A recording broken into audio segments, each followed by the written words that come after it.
I'm sorry, I don't really look all together, but I've had an idea sort of kicking around for a little while, a few days, and I just haven't had time to get it out there, and I have a couple minutes now, so even though I look not good, I figured I would just get it out there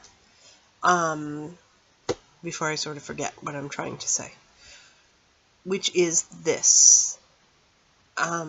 Yeah, the point of the reason I'm talking about this is for people who are avoidant and other people they're describing it to, which I know probably doesn't happen that often, but it happens more often than probably you realize. That there's at least once in your life you're going to have to describe to somebody what it is, unless you're a complete hermit. So when they come back at you and say, oh, well, this is just like me, everybody goes through that, what are you talking about? That seems so common. They don't understand. The things, and also, I guess this would help for people who are thinking that maybe they should self-diagnose, which, as you know, I think is a really bad plan, that nobody should self-diagnose. They should go to a doctor, because if you're wrong, then they could do something to help you. So go to a doctor, or a psychiatrist, or whatever you want to call it. The thing is the thing that people forget about all the time is that there's no reason really for this. If you are feeling avoidant because you've had some sort of trauma in your life, you had a head injury, or you were born that way even, if you have a drug addiction of any sort, anything like that, that is a physical reason for your avoidance. You do not have avoidant personality disorder. And so that's, and even depression, if you have depression and then are acting avoidant, that is a physical reason for it, because if you're depressed because of a brain chemical imbalance, and then you're acting avoidant in avoidant ways, they know how to fix that brain chemistry and get medications that, I know people don't like it, and the people who really don't like it are the ones that are avoidant, because when you're avoidant, it doesn't work. It doesn't work because avoidant personality disorder, it's your personality, it's who you are. So, there's nothing you can pin it on to say it's X, Y, or Z. If you're depressed and it's because you've got a brain chemical imbalance, then you use medications, adjust that chemistry, and you're less depressed. If it is due to reasons that are in the world, such as, you're around people that are abusing you, and that's what's the reason for your depression, okay, you can get away from that, and then you'll be less depressed. But if you're depressed because you're avoidant, because everything in you says be with people, and the avoidance won't let you, and so you're basically not being a whole human being, because humans are social animals. It's like any other pack animal that they can't be with their pack. They die. And there's part of avoidance that will die because they can't be around people. So that's one thing. Keep that in mind. The other thing, people say, this happens, blah, blah, blah. If you have a reason for feeling your self-loathing, even if it's stupid and self-discriminatory, if you have a reason, it comes up, it's actually it's insane. If you ever read Cantor, throw the books out. I don't know how Cantor became considered an expert, because he has a conflict of interest in that he started studying personality disorders because his daughter is avoidant. And you don't become avoidant unless you have lived through a abusive, you have to have an abusive trigger that that triggers the avoidance, because there's like a physical component. You have to be predisposed for it, and then you have abuse, and that triggers it. You get the perfect storm, and you become avoidant. So it doesn't bode well for this guy that his daughter is avoidant. I mean, that's really saying something about him when it comes down to it. Anyway, among the things that Cantor has said is that all men who are avoidant are gay. Again, is there anything else that you need to say about the guy to throw out all of his research? But that is actually really, really common for gay people who are self-loathing because they can't accept their sexuality to act avoidant. They are not avoidant. That is not avoidant personality disorder.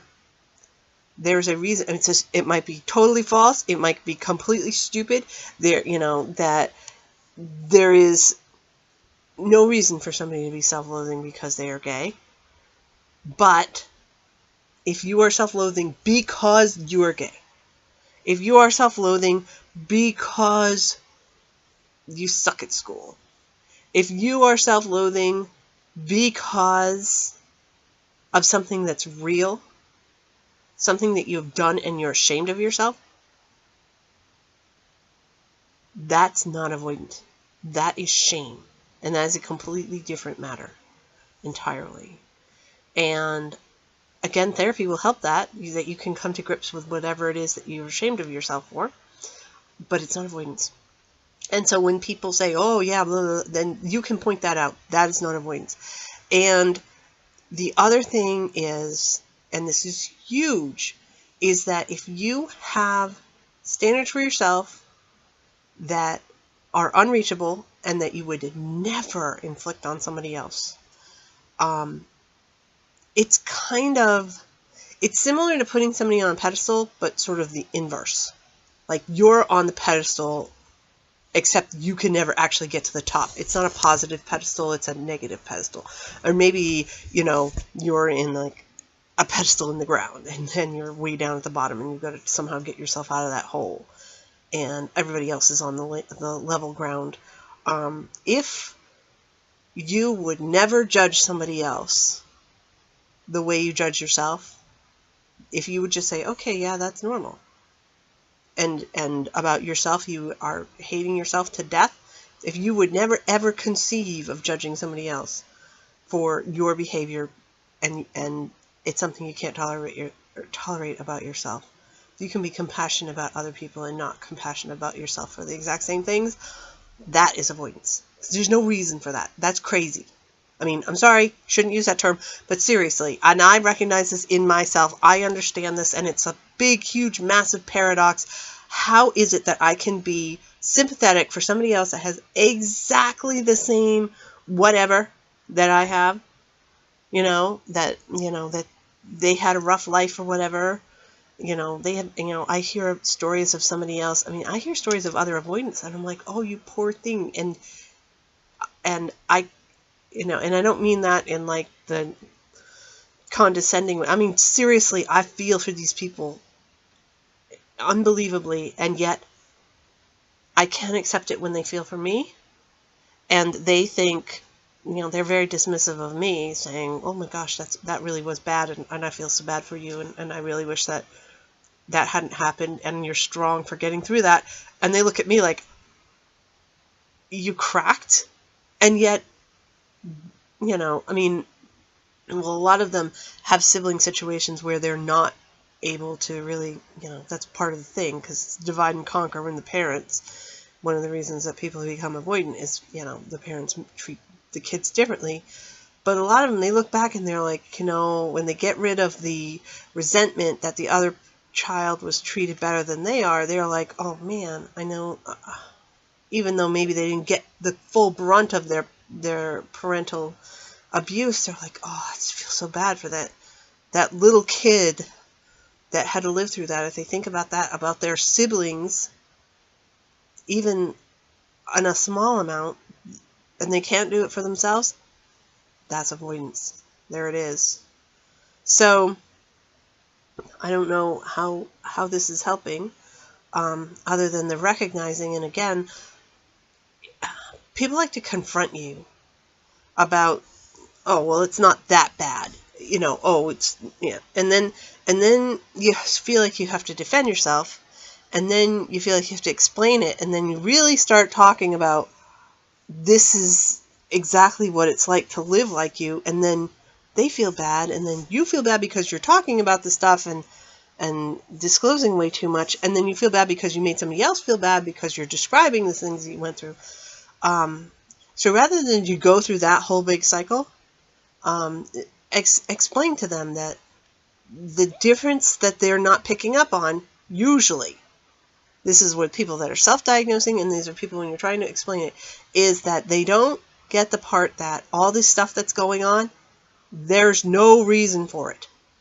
There's no reason for it, and you're taking blame for people who, they're the ones that should be ashamed of themselves. They're the ones who should be feeling sorry for the things that they did, and they just don't. They think that it's perfectly okay for them to treat other people, well, specifically the abused child, the way they did, and so they don't,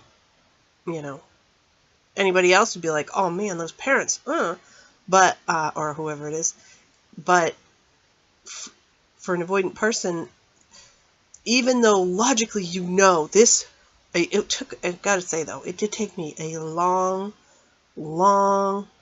time to get used to the idea that it's abuse. It's abuse how I was treated. Because it's normal. It's normal, and I deserved it. And of course this is wrong. But that's what it seems like to me. It seems correct. Because I've been brainwashed into thinking that I had something so bad that I deserve to be treated like that. But I mean, you hear stories of abuse of say a 3-year-old toddler, and there is nothing on this earth that would make a child that young deserve abuse. And yet you talk to somebody who grew up in that situation, and they have been so brainwashed that they're like, okay, I understand it shouldn't have happened, but yeah, I deserved it. And it's like, you listen to somebody who heard dumb things from their teachers growing up because the teachers were incompetent, couldn't do their job, and were, rather than actually find out what the problem was, blame the child. And they know this, they see this, they recognize it in other people, and they still cling to those labels of whatever it was they were told. You didn't do the grades that your brother did. Oh, then pick a name. And they still believe it. And it's like, oh yeah, this was the other point that I was trying to remember.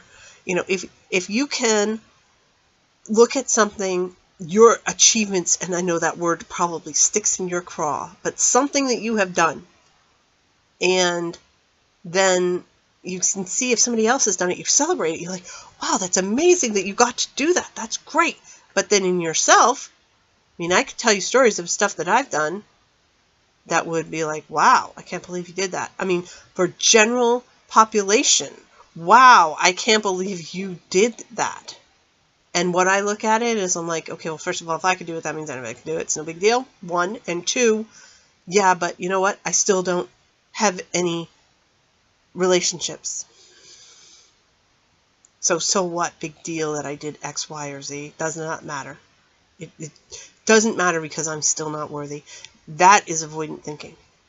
So if you can see that you have got a different set of standards for yourself that you have for somebody else, and that your standards, you can't meet them ever, and there's no reason for it.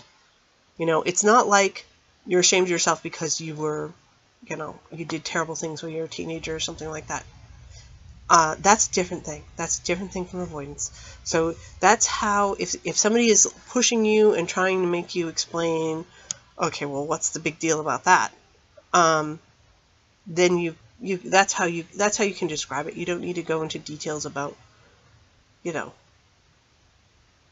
you can. I'm sure you can give them a million strings of 100 things that you self-loathe about, but that's just that's beating yourself up when you go back over that again. So this might be a better plan as far as describing to other people how and why avoidance affects you.